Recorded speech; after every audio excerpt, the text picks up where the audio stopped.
যোৱা প্ৰকাণ্ড হাতীৰ ব্যৱস্থা কৰা চাওঁ বাৰু ইয়াক কোনে ৰক্ষা কৰে ভাল জনাওঁ এইবাৰ নিশ্চয় ইয়াৰ ৰক্ষা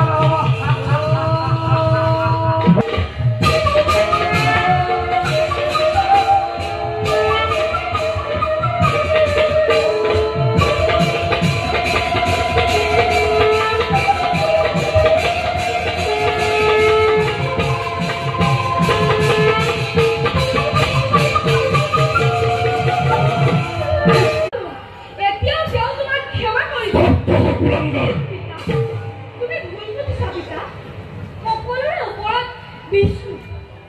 তেওঁৰ কাণত